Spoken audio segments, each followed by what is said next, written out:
Praise the lord. Good morning. ప్రభువైన యేసుక్రీస్తు శుభనామంలో మీ అందరికీ వందనములు. ప్రార్థనతో ఈరోజు దేవుని వాగ్దానాన్ని స్వతంత్రించుకుందామా? మమ్మల్ని ఎంతో మిక్కిలిగా ప్రేమించినటువంటి మా ప్రియ పరలోకమందున తండ్రి, మీకు స్తుతులు, మీకు స్తోత్రాలు చెల్లిస్తున్నాం ప్రభువా. ఉదయకాల సమయంలో మా అందరినీ దర్శించండి దేవా. మా హృదయాంతరంగములు ఎరిగిన దేవుడుగా అయ్యా, నీ మాటలు రెండంచెల గల ఖడ్గం కనుక మేము ఎక్కడ మా జీవితాల్లో సరి చేసుకోవాల్సిన పరిస్థితులు ఉన్నాయో, మార్చుకోవాల్సిన పరిస్థితులు ఉన్నాయో మాతో మాట్లాడండి. మీ చిత్తాన్ని మా జీవితాల్లో జరిగించమని యేసు నామములో ప్రార్థిస్తున్నాము తండ్రి, ఆమేన్. ఈరోజు దేవుని వాగ్దానము మొదటి రాజుల గ్రంథము 5వ అధ్యాయము 4వ వచనం. నా దేవుడైన యెహోవా నలుదిశలను నాకు నెమ్మది దయచేసి ఉన్నాడు. 1 Kings chapter 5 verse 4. Lord my God hath given me rest on every side. దేవుడు ఇచ్చినటువంటి అద్భుతమైన వాగ్దానం మనందరి జీవితంలో నెరవేర్చబడును గాక, ఆమేన్. ఎంత అద్భుతమైన వాగ్దానం కదండి. దేవుడే మనకి నలుదిశలకు కూడా నెమ్మది దయచేసేవాడుగా ఉన్నాడు. ఈరోజు మరి మీ జీవితంలో నెమ్మది ఉందా? మీ జీవితంలో ఆనందంగా ఉన్నారా? సంతోషంగా ఉన్నారా? మరి నెమ్మది లేనటువంటి స్థితిలో ఈరోజు మీరు వెళ్తున్నట్లయితే దేవుడు మీతో మాట్లాడుతూ ఉన్నాడు. నెమ్మది, శాంతి, సమాధానము, ఆనందము, ఐశ్వర్యము, ఆశీర్వాదం ఇవన్నీ ఎక్కడి నుంచి వస్తాయి? దేవుడి దగ్గర నుంచి మాత్రమే వస్తాయి. కానీ చాలామందికి సత్యం తెలియక నెమ్మది కోసం చాలా చోట్ల వెతుకుతున్నారండి. సమాధాన స్థితి కోసం చాలామంది ప్రయాసపడుతున్నారు. మరి చాలామంది బ్రాందీ షాపులలోనో, లేకపోతే మరి డ్రగ్స్లోనో, లేకపోతే వ్యసనాలలోనో, మరి ఏ పరిస్థితులు బట్టి సినిమా హాళ్ళలోనో వెతుక్కుంటున్నారు వీటన్నిటిని. కానీ నిజానికి అక్కడ ఎక్కడ కూడా దొరకదండి. మీకు నెమ్మది కావాలి అంటే దేవుడు మాత్రమే ఇవ్వగలడు. ఈరోజు చాలామంది ధనవంతులు ఉన్నారు, చాలామందికి ఆస్తిపాస్తులు ఉన్నాయి, చాలామందికి ఎంత కావాలో అంత తినడానికి ఆహారం ఉంది, అన్నీ ఉన్నాయి. కానీ వాళ్ళ జీవితాల్లో నెమ్మది లేదండి. ఒక వ్యక్తి జీవితంలో నెమ్మది ఉండకపోవడానికి కారణం ఏంటి తెలుసా? వాళ్ళ హృదయంలో దేవుడు లేకపోవడం. ఈరోజు దేవుడు కానీ నీ హృదయంలో ఉంటే నీ జీవితంలో నెమ్మది ఉంటుంది. దేవుడు కానీ నీ జీవితంలో ఉంటే నీకు అన్నీ కూడా ప్రశాంతంగా అనిపిస్తాయి. ఇంకొకటి చెప్పాలండి, ఇక్కడ మరి దేవుడు ఉంటే మాకు శ్రమలు రావు, కష్టాలు రావు అన్న మాట కాదు నేను చెప్తుంది. దేవుడు ఉంటే కష్టాలు వచ్చినా, శ్రమలు వచ్చినా, ఇబ్బంది వచ్చినా కూడా మీకు నెమ్మది ఉంటుంది. యేసు ప్రభు మరి శిష్యులతో పాటి మరి యొక్క పడవలో ప్రయాణం చేస్తున్నప్పుడు గొప్ప తుఫాన్ రేగింది. మరి ఎంతో అలజడి వచ్చింది. ఆ యొక్క సముద్రంలో గాలులు ఎంతో మళ్ళీ అలజడులు చూస్తూ ఉన్నారు, భయపడిపోతున్నారు, ఇంక మునిగిపోయి చచ్చిపోతామేమో. ఇంకా దేవుడు ఏం చేశాడంటే నిద్రపోతున్నాడు, తలగడ పెట్టుకొని ఆ యొక్క పడవలో నిద్రపోతా ఉన్నాడు. శిష్యులకి ఏం అర్థం అవ్వట్లేదు. ఇంకా దేవుణ్ణి లేపేస్తున్నారు. అయ్యా నశించిపోతున్నాం, నీకు చింత లేదా అని చెప్పినప్పుడు దేవుడు లేచి గద్దిస్తాడు. మాట బైబిల్లో ఈ విధంగా రాయబడి ఉంది. ఆయన గాలిని సముద్రమును గద్దించగా మిక్కిలి నిమ్మలమాయెను అని చూస్తామన్నమాట.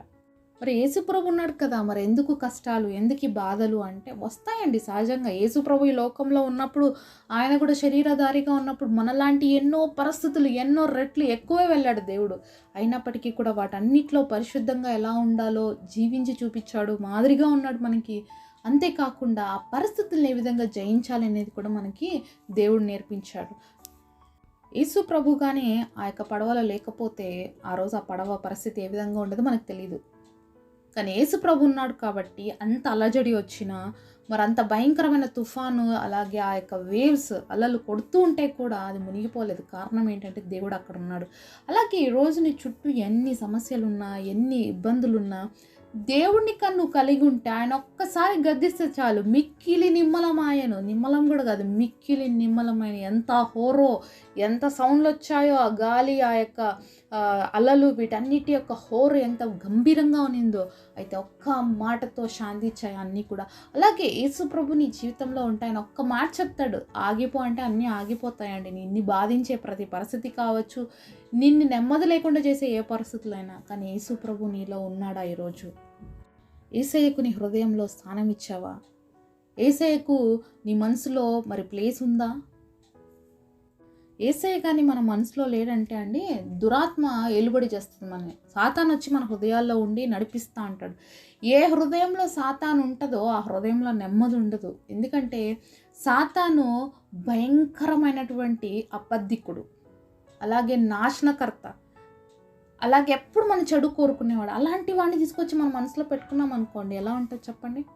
సహజంగా ఆలోచిద్దామండి. ఎవరైనా మనతో మంచిగా మాట్లాడితే వాళ్ళతో మనం మాట్లాడతాము. అలాగే ఎవరైనా మనకి హాని చేస్తారు, లేకపోతే మనల్ని చంపేస్తారనో, లేకపోతే వాళ్ళకి మనం సరిపోమని తెలిసినప్పుడు అలాంటి వ్యక్తులు తీసుకొచ్చి మన ఇంట్లో పెట్టుకుంటామా అండి? పోనీ పాముని తీసుకొచ్చి మన ఇంట్లో పెట్టుకుంటామా? పెట్టుకోము. ఎందుకంటే ఏదో ఒకరోజు పాము కాటేస్తది కాబట్టి. అలాగే శత్రువు ఏదో ఒకరోజు మనకి హాని చేస్తాడు. మరి దేవుడు ఇంతగా చెప్తున్నాడు గదా! మరి దుష్టుడైనటువంటి సాతాను మీ శత్రువు అని చెప్తుంటే మనం ఎందుకండి హృదయంలోకి ఆహ్వానించుకొని పెట్టుకుంటున్నాము? తప్పు ఎవరిది? చాలాసార్లు దేవుడు నాకు సహాయం చేయలేదు, దేవుడు నాకు నెమ్మది ఇవ్వలేదు, ఎప్పుడు చూసినా నాకు మనశ్శాంతి లేదని మనం అంటున్నాం. కానీ హృదయంలో ఎవరికి స్థానం ఇచ్చావు? సాతానికేమో హృదయంలో స్థానం ఇచ్చి మాటలు మాత్రం దేవుని మాట్లాడేస్తూ ఉంటాం. కాబట్టి పరీక్షించుకుందాం ఈరోజు. యేసయ్య మన హృదయంలో ఉంటే నెమ్మది కలిగి ఉంటాం. ఎందుకంటే దేవుడు నలుదిశల నెమ్మది కలిగజేసేవాడు మనకి. ఆ రోజు సొలొమోను రాజు యొక్క దినాలలో మరి నలుదిశల నెమ్మది ఉందండి. ఎక్కడ కూడా యుద్ధాలు లేవు. ఎంత ప్రశాంతంగా ఉంది అంటే కారణం ఏంటి తెలుసా? మరి దేవుడే ఇచ్చాడు సొలొమోను రాజుకు అంతటి నెమ్మది. తన తండ్రి అయినటువంటి దావీదు దినాల్లో ఎప్పుడు చూసినా యుద్ధాలే, ఎప్పుడు చూసినా పోరాటాలే. అందుకనే దావీదు దేవుడికి మందిరాన్ని కట్టిస్తానన్నా, వద్దయ్యా నువ్వు చాలా రక్తం ఒలికించావు, నీ కుమారుడు నాకు మందిరం కడతాడని చెప్పాడు. అలాగే ఎంత గొప్పగా దేవుని యొక్క మందిరాన్ని నిర్మించాడు సొలొమోను రాజు. ఎంతో ఆశీర్వదించాడండి దేవుడు. సొలొమోను రాజుని నీకేం కావాలో కోరుకో అంటే, నా జ్ఞానము తెలివిని ప్రభువా నీ ప్రజల్ని పరిపాలించడానికంటే వాటితో పాటు నీకు సమస్తం ఇస్తానని చెప్పి ఇచ్చాడండి ఆ రోజు. సొలొమోను రాజు యొక్క దినాలలో అసలు వెండి ఎన్నికకు రాలేదంట. అంటే అంత బంగారు చలామణి ఏంటంటే ఎంతగా దేశాన్ని దేవుడు ఆశీర్వదించాడు చూడండి. దేవుడు ఒక వ్యక్తిని ఆశీర్వదిస్తే ఆ వ్యక్తి ఎన్నటికెన్నటికి కూడా ఆశీర్వదించబడిన వ్యక్తిగానే ఉంటాడండి. ఏ వ్యక్తి తన జీవితంలో దేవుడికి స్థానం ఇస్తాడో మొదటి స్థానం అండి. స్థానం అంటే ఏదో ఎక్కడో లాస్ట్గా దేవుడికి ఇచ్చేది. అన్ని పనులు చేసేసి ప్రార్థన చేయడం కాదండి. ప్రార్థనతోనే మన పనులు ప్రారంభించాలి. దేవుని మాటతోనే మనం ఏ పని చేసినా అది ఆరంభమవ్వాలి. అలా దేవుడికి మన జీవితంలో ఇంపార్టెన్స్ ఇస్తూ నడుచుకుంటే తప్ప మన జీవితాలు బాగుపడవు. చాలాసార్లు మనం దేవుని వెనక పెట్టేసేసి మన ప్రయత్నాలు చేస్తుంటాం. దాని ద్వారా ఎన్నో విఫలాలు మనం చూస్తుంటాం. 0 తర్వాత ఎన్ని 1s పెట్టినా కూడా ఆ యొక్క 1కి వాల్యూ ఎప్పుడూ ఉండదు. అదే 1 తర్వాత నువ్వు ఎన్ని 0s పెట్టుకుంటే దానికి అంత విలువ ఉంటుంది. అలాగే దేవుని నీ జీవితంలో ముందు పెట్టి తర్వాత నీ ప్రయత్నాలు పెడితే నీకు విలువ ఉంటుంది, దాంట్లో ఆశీర్వాదం ఉంటుంది. ఈరోజు నీ జీవితంలో నెమ్మది లేకపోవడానికి కారణం దేవుడికి నువ్వు విలువ ఇవ్వటం లేదేమో, దేవుడికి మొదటి స్థానం ఇవ్వట్లేదేమో. ఎక్కడ ఏ పరిస్థితుల్లో నువ్వు తప్పిపోతున్నావో ఒక్కసారి ఆలోచించాలి. ఈరోజు దేవుడు మనందరికీ కూడా నలుదిశల నుంచి, ఒక్కచోటే కాదు, చాలామందికి ఇంట్లో ప్రాబ్లమ్సే, ఆఫీస్లో ప్రాబ్లమ్సే, బయటికి వెళ్తే ప్రాబ్లమ్స్, మనుషులతో మాట్లాడితే ప్రాబ్లమ్స్, బంధువులతో ప్రాబ్లమ్స్. ఏమంటారు, నా నోరు తెరిస్తే చాలా ప్రాబ్లమ్స్ స్టార్ట్ అయిపోతాయి అని చెప్తుంటారు కొంతమంది. అలాగా చాలామంది జీవితాలు ఉంటున్నాయండి ఈరోజు. మరి అలా ఉండకూడదు. మన జీవితం మనం నోరు తెరిస్తే ప్రతి చోట ఆశీర్వాదం, మనం నోరు తెరిస్తే నెమ్మది ఉండాలి అంటే దేవుని మన జీవితంలో కలిగి ఉండాలి. ఈరోజు నీ జీవితంలో ఏ పరిస్థితి నీకు నెమ్మది లేకుండా చేస్తుందో, ఏ ఆలోచన నెమ్మది లేకుండా చేస్తుందో, ఏ ప్రయత్నం నెమ్మది లేకుండా చేస్తుందో, అలాగే ఏ యొక్క పనిలో నీకు నెమ్మది లేకుండా అయిపోతుందో, ఏ పరిస్థితుల్లో నెమ్మది లేకుండా ఉన్నావో ఆ పరిస్థితులు దేవుడికి అప్పగించు. తప్పకుండా ఆ పరిస్థితులన్నింటినీ కూడా దేవుడు కంట్రోల్లోకి తీసుకొని ఒక్క పరిస్థితి కాదు ప్రతి పరిస్థితిలో నీకు నెమ్మది ఇచ్చి అని నిన్ను ఆశీర్వదిస్తాడు. అంతేకాకుండా యేసయ్యకి మొదటి స్థానం ఇవ్వడం మనం నేర్చుకోవాలండి. మన జీవితంలో యేసయ్యకి మొదటి స్థానం ఇస్తే మన జీవితంలో ఎన్ని విఫలాలు ఉన్నా అవన్నిటికీ కూడా దేవుడు వాల్యూ యాడ్ చేస్తాడు. మరి దేవుడిని మొదటిగా పెట్టి 1గా పెట్టుకొని మనం ఎన్ని 0s అయినా పర్లేదండి, దానికి వాల్యూవే ఉంటుంది.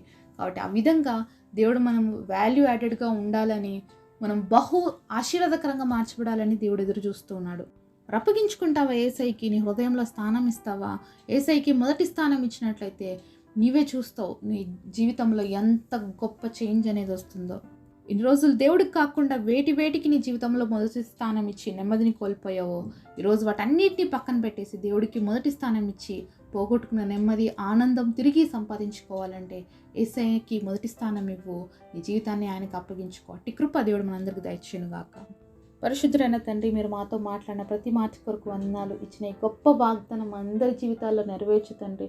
నెమ్మదిని కలిగి మా జీవితాల్లో మొదటి స్థానం మీకు ఇచ్చి తద్వారా గొప్ప ఆశీర్వాదాన్ని పొందుకుని నామానికి మహిమకరంగా జీవించే కృపనివ్వమని యేసు నామములో ప్రార్థిస్తున్నాము తండ్రి. ఆమేన్. ఈరోజు బర్త్డే అలాగే వెడ్డింగ్ యానివర్సరీ సెలబ్రేట్ చేసుకుంటున్న మీ అందరికీ కూడా wish you happy birthday and happy anniversary. God bless you.